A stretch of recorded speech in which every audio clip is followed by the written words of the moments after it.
She said he was just a friend from the dog park. Our dog started barking when he showed up uninvited. I said, "Even the dog knows better. I'm Mark, 42, live in Centennial, Colorado. My wife, now ex-wife, was Sarah. She's 38. We were married for 7 years. No kids, just a dog named Duke. Golden Retriever. Smart, calm, loyal. Best dog I've ever had. Sarah and I weren't flashy. We had a simple life. I worked construction management, decent money, long hours. She was a dental hygienist. Quiet, liked wine and documentaries. She had a routine, and I respected that. We didn't fight much. At least, not until all this started. Duke was our shared joy. We got him together when we were trying to see if we were ready for more responsibility. I wanted kids. She said maybe in a year. Then it was 2 years. Then she got a new group of friends and said she wanted to enjoy her 30s. I let it go. About a year ago, I started coming home later because of a highway expansion project I was overseeing. Sarah picked up the slack with Duke. She started taking him to this dog park near Smoky Hill. At first it was just that, a park trip. She'd come home tired but happy. Then I started hearing about Ben. The first time, she just mentioned him in passing. Ben has the same Kong toy for his dog, only blue. I didn't think anything of it. Then it was, Ben said I should try this grain-free food for Duke. Or, Ben helped me when Duke got muddy. That last one made me pause. Why was she getting help from some guy I'd never met? I asked about him. She said, "He's just a friend. He's got a German Shepherd mix. They come around the same time as us." I said, "You talk to him a lot?" She said, "He's gay, Mark. Relax." That shut me up. I didn't want to be the jealous husband accusing his wife of cheating just because she had a guy friend. And honestly, Sarah didn't have a lot of friends. I wanted her to have someone to talk to. Big mistake. One Thursday night, I came home early. I was tired and pissed off because the county delayed permits again. I walked in, expecting to see her on the couch with Duke. Instead, the lights were low, music was playing, and there was an extra glass of wine on the kitchen counter. I froze. I looked around. Then I heard her laugh. It came from the backyard. I stepped out, and there she was, sitting on the patio, her legs crossed, wine in hand. Across from her sat a guy. Mid-30s, beard, athletic-looking. Didn't look gay to me, not that I'd know. Duke was pacing near the door, whining. Then I opened it. Duke rushed past me, barking. Not playful barking, defensive, deep barking. The kind I'd only heard when he thought someone was a threat. The guy stood up, hands out like, Hey, I'm cool." Sarah got flustered. "Duke! Stop! He's a friend," I said. "Even the dog knows better." She turned red. "Mark, this is Ben." He extended his hand. I didn't take it. I looked at her. Why the hell is he here? We were just talking. He brought a bottle of wine, uninvited. She didn't answer. That's when I knew. Sarah stood up fast, like she was ready to explain everything at once, but she didn't say a word. She just looked at me with that guilty face people make when they're caught before they're ready. Ben lowered his hand slowly. "I didn't mean to cause trouble, man. I didn't even look at him. I kept my eyes on her." "How long?" She blinked. "Mark, please don't." I stepped forward. "How long has this been going on?" "Nothing's going on," she snapped, but her voice cracked. "He's just a friend." I looked down at Duke, who was still growling low. Duke seems to know otherwise. Ben tried to step in again, like he was part of this. We didn't plan anything shady. I cut him off. "You show up uninvited to a married woman's house, sit in her backyard drinking wine, and think that's normal?" He opened his mouth like he wanted to argue, then thought better of it. "I think you should leave," I said, still not looking at him. Sarah stood frozen, mouth tight. Ben turned to her, like he wanted some kind of signal. She didn't give him one. So he muttered, "Sorry," and walked out the gate. The second it shut, I turned back to her. "Don't lie to me again," I said. "What the hell is going on?" She stared at the empty wine glass in her hand like it might help her find the words. "It wasn't supposed to happen," she said finally. "It just... I didn't feel like I had anyone. Except me," I said. "Your husband. You're never here," she snapped. "You come home late, exhausted, and we barely talk. I just wanted someone to talk to. That's what you've been doing with him." "Talking?" She didn't answer. So I asked again. "Did you sleep with him?" A long silence. Then she said, "Not yet. Not yet." That was it.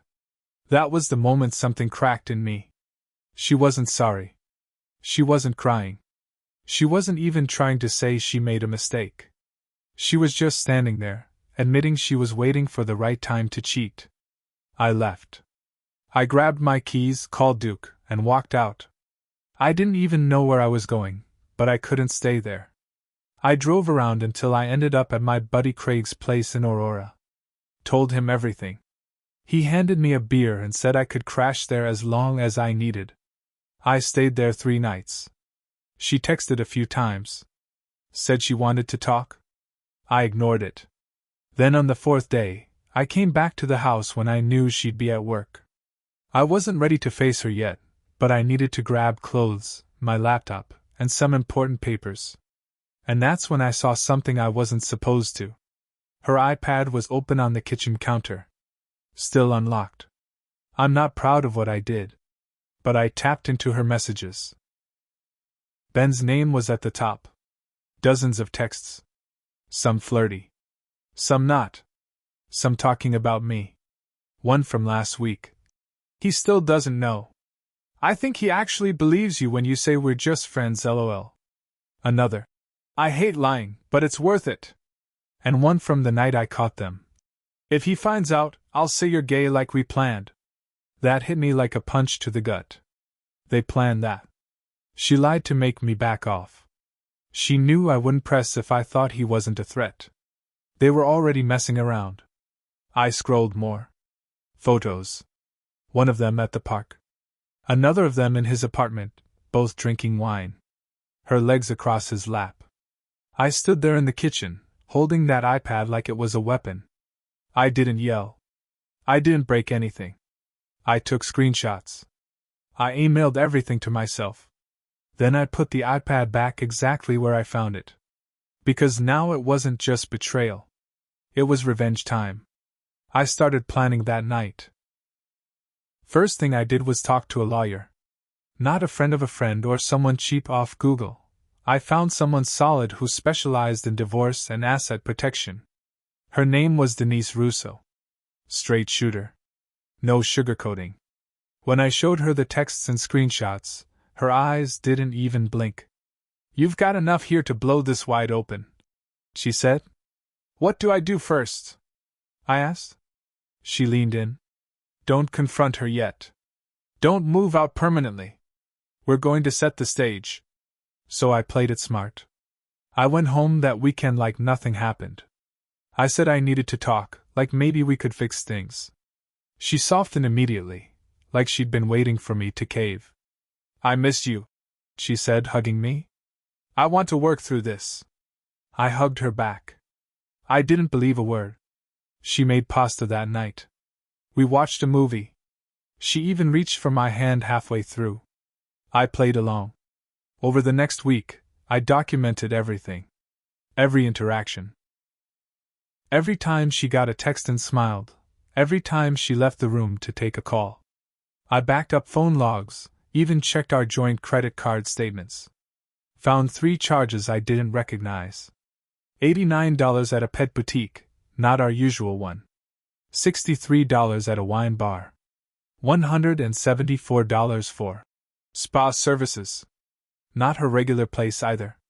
I looked up the addresses. All near Ben's neighborhood in Englewood.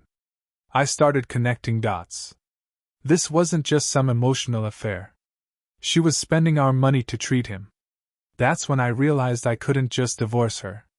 I had to make sure she lost something. She had no prenup. Half the house was mine. Half the savings. But I wanted more than just half. I wanted her to feel it. So I told Denise, "Let's go nuclear." We filed quietly. Colorado's a no-fault state, but proof of infidelity still helps in negotiations. I gave her the texts, photos, even Duke's behavior that night as part of the pattern. Denise said judges don't usually care about dogs barking. But when paired with everything else, it builds character evidence. Emotional distress. Intent to deceive. I also froze the joint account and moved half into a new one under my name. Legal. Clean. Protected. That same night, while she was showering, I took Duke to Craig's. She came out of the bathroom, hair wet, in a robe, and asked, "Where's Duke?" I looked her dead in the eyes. "He doesn't need to be around liars." She flinched. "What are you talking about?" I tossed a manila folder on the kitchen table. Inside, printed copies of every text, every photo, and the spa receipt circled in red. "Court papers will arrive tomorrow. You're served." She gasped like I hit her. You went through my messages? Don't pretend like you're the victim." She lunged for the folder. "You're ruining everything." "No," I said. "You did that. I'm just cleaning up the mess." She broke down, sat on the floor, crying into her hands. I felt nothing. But it wasn't over yet. Because 3 days later, Ben showed up at my job site. It was a Friday afternoon. Hot, dusty, noisy. We were pouring concrete for a new office complex in Castle Rock. I was standing near the site trailer, going over permits with one of the city inspectors, when I saw a black Jeep pull up fast. Door slams. It's Ben. No smile. No dog. Just him walking straight toward me like a man with something to prove. My guys noticed. They stepped back, watching. Everyone knew something was about to go down. He stops 3 feet from me, breathing heavy. "You had no right to go through her stuff." I didn't flinch. "And you had no right to be in my house. With my wife. She told me you two were practically separated." "Yeah? She told me you were gay." He blinked hard. That stung. "She said that?" he asked, like he didn't want to believe it. "Yep." "Said it to my face? More than once?" He looked down, then away. Like maybe he realized for the first time she'd been lying to him too. "She lied to both of us," I said. "You were a pawn. I was a roadblock." Ben's jaw tightened. "I thought she was different." "She's not," I said flatly.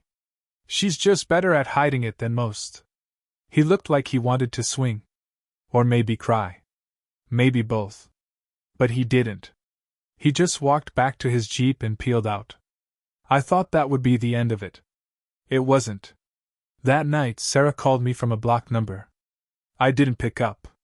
She left a voicemail, sobbing. Saying Ben broke it off. Said he didn't trust her anymore. Said she was alone and scared. I didn't call back. Then came the Facebook meltdown. She posted some long dramatic rant about betrayal. Losing everything. And being manipulated by people she thought cared. People started texting me. I didn't reply. I didn't need to explain. But Sarah wasn't done. She started showing up at places I'd go, grocery store, gym, even the gas station once. Always with that same teary-eyed look, like if she could just get me to talk, maybe I'd forgive her. I didn't. Instead, I started talking to someone else. Her name was Mallory. We met through Craig's wife. Divorced. Kind. Smart. And she loved dogs. Duke took to her instantly. Sarah saw us together once. I think that's when she realized it really was over. And just when I thought she couldn't go lower, she tried to take Duke. She filed a motion in court, said she was the one who walked and fed him most, and that he was emotionally bonded to her. That's when I lost it. I brought everything to court. Videos of me training him. Vet records in my name. Pictures of Duke choosing to stay by me, even the night Ben showed up. Even the judge looked annoyed by her claim. Sarah lost emotion fast. And I walked out with Duke's leash in hand. But revenge wasn't done. Because I'd been holding on to one last thing. The last thing I had was something I almost didn't use. Sarah had been working at the same dental office for almost 6 years. A small private practice in Greenwood Village.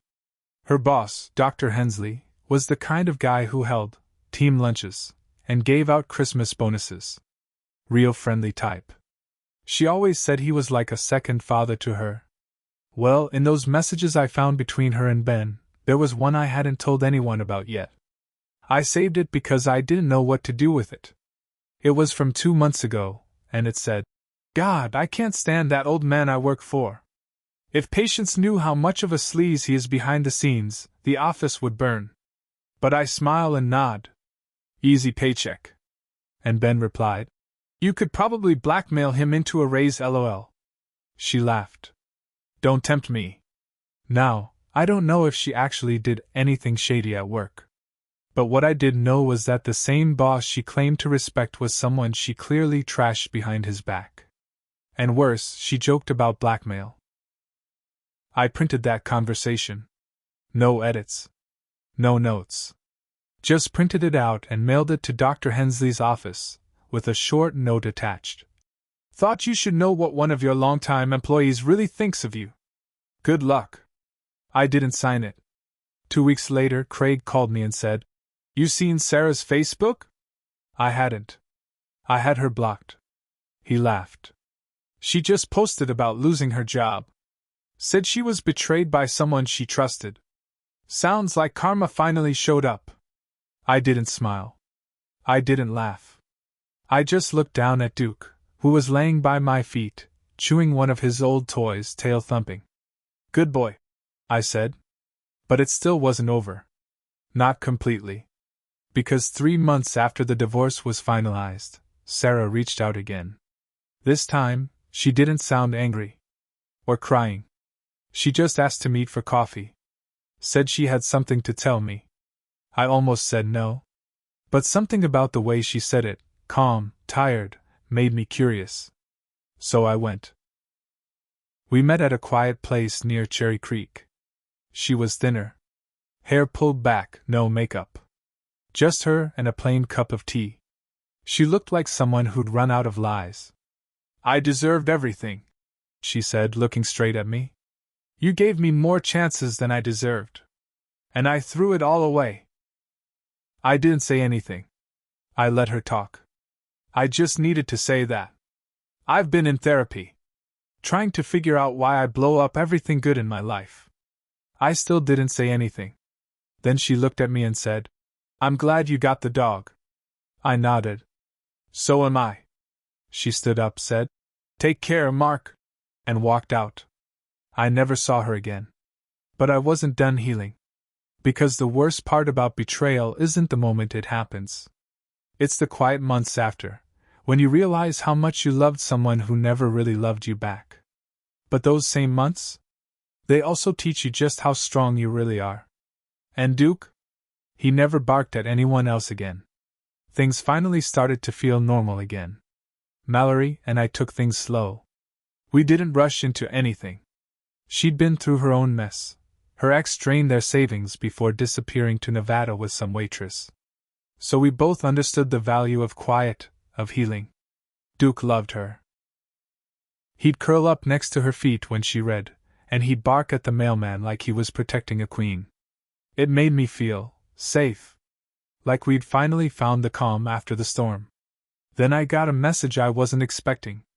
It was from a guy named Ethan. Said he used to be close friends with Ben. Sent through Facebook. Hey, you don't know me, but I think we've got a common enemy. I almost deleted it.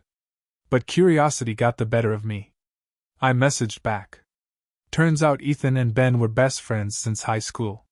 Had a falling out a few months ago. Ethan didn't like the way Ben treated people, especially women. And he'd heard about what went down between Ben and Sarah through mutual friends. Then he dropped a bomb. Ben wasn't single when he was seeing your wife. He had a live-in girlfriend. Moved in with her last year. She had no idea. I felt sick. Ethan offered to connect me with her. Said she deserved to know the truth too. I said yes. Her name was Alyssa. She lived in Highlands Ranch. Worked nights as a nurse. Thought Ben was working late, when he was really walking dogs and ruining marriages. I met her at a small diner off E470. She brought her laptop with her, and receipts. Photos. Texts. Time-stamped calendars of when Ben said he was at the gym, or helping his mom. One of those dates matched exactly with the night he was in my backyard drinking wine with Sarah. She asked me, point blank, "Were they sleeping together?" I said, "I don't know. But if I had to bet money, yeah." She shut her laptop, face hard. "Thank you. I'm done being a fool." 2 weeks later, Sarah messaged me again. I didn't answer. Then she emailed, subject line, "Did you talk to Alyssa?" I opened it. "I know you met her. Ben told me. You need to understand that I didn't know about her. He lied to me too." That might have been true. But it didn't change what she did to me. And it definitely didn't stop what came next. Because Alyssa? She wasn't the kind of woman to just walk away quietly. Alyssa was calm when we first met. Too calm, honestly. The kind of quiet you only see in people who are holding back a storm. I figured she'd confront Ben, cry, maybe throw him out. Move on like I did. But Alyssa wasn't like me. She wasn't interested in just moving on. 3 weeks after we met, I got a text from her. "You might want to check Ben's Yelp reviews." I raised an eyebrow. Went online. Found his dog training page, Ben's Bark and Bond. It had been a clean 5-star listing for months. Not anymore. The top review was from someone named Jesse M. Beware. Hired Ben to train my dog, and he spent more time flirting with me than working with the dog. Very unprofessional. Creepy vibes. Would not trust him in my home again. The next one. Ben is the kind of guy who lies to women, cheats on his partner, and sneaks around with married clients. Not a trainer. Just a predator with a leash. Then came the avalanche. 1-star reviews, some real, some not, all painting him as a manipulative creep who used dog training as a cover for chasing vulnerable women. I recognized a few names. Ethan. Alyssa's cousin. Even one from someone who had worked at Sarah's dental office. His rating tanked from 4.9 to 2.1 in 3 days. Then came the final blow. Alyssa filed a formal complaint with the Better Business Bureau. Claimed he operated without a proper certification, which, as it turns out, was true. He had a few online courses under his belt but wasn't officially licensed in Colorado to advertise himself as a behavior specialist. He'd faked his way through it. His site went down 2 days later. His Instagram disappeared. Business phone went dead. Ben vanished. I didn't hear from Sarah again after that. I think whatever fragile thing they had crumbled under the weight of too many lies and too many consequences. Alyssa? She messaged me once more. That was for both of us. Be well. I responded. Thank you. You too. And that was the last we ever spoke. Life slowly returned to normal after that. Mallory and I took Duke hiking in Estes Park. I started sleeping through the night again. I even started thinking about proposing, something I never thought I'd be ready to do again. But every now and then, when Duke curls up next to me and I catch that quiet, knowing look in his eyes, I remember that night. When he barked. When he knew. And I whispered the words again that started it all. Even the dog knows better.